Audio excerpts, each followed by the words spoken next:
Ek is nou amper terug in Suid-Afrika na ons besoek aan Europa.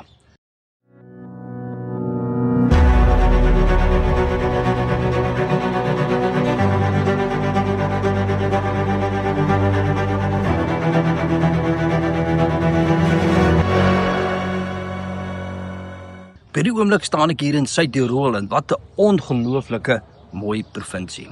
Nou Suid-Tirol het 'n baie lang stryd vir autonomie.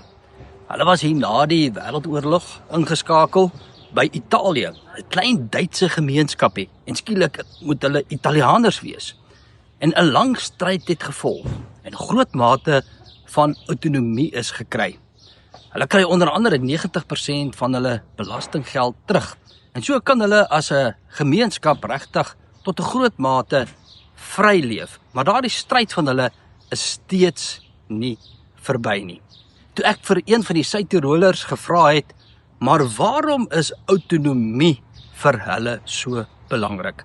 Was die antwoord gewees, dit gaan oor die reg om self te kan besluit. En daardie reg om self te kan besluit, dit is vryheid. En ek wil so 'n bietjie met julle praat oor vryheid. Want ons het iets hier ontmoet, 'n strewe wat baie van ons eintlik as abnormaal begin sien het, 'n woord wat ons amper nie gebruik nie, en dit is die strewe van vryheid. Ons het dit beleef toe ons in Switserland was. Ons het gepraat oor die Switserse kantonstelsel. En daar het iemand vir ons in detail vertel hoe Switsers op die laagste vlak besluite self neem, daar nog meer radikaal, die referendumstelsels op gemeenskapvlak, op kantonvlak, op federale vlak.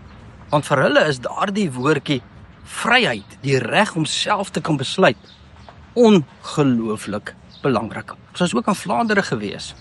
Dit is daar in België net so belangrik.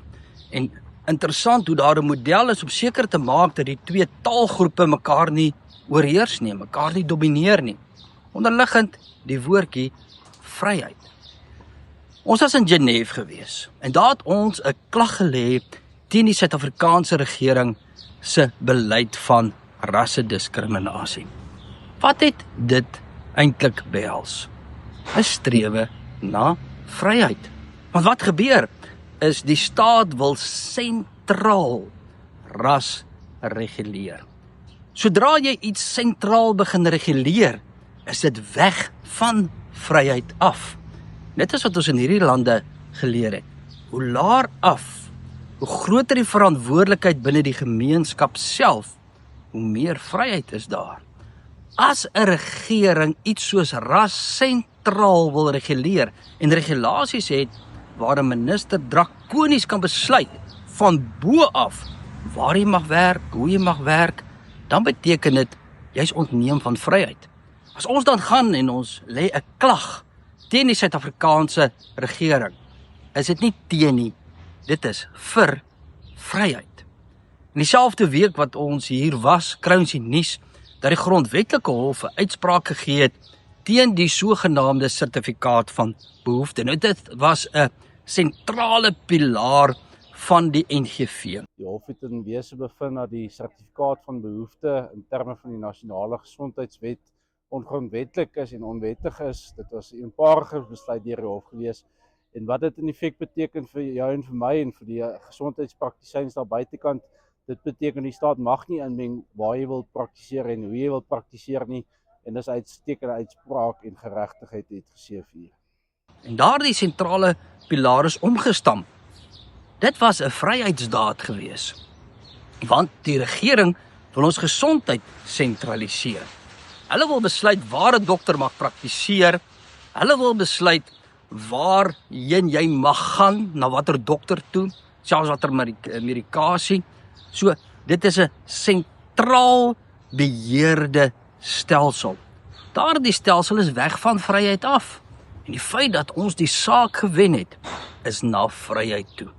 Die oomblik as jy weer hierdie idee van vryheid en demokrasie ontdek, dit wat ons hier gesien het doodnormaal is, dan verstaan jy presies hoekom ons teen iets soos Bella is.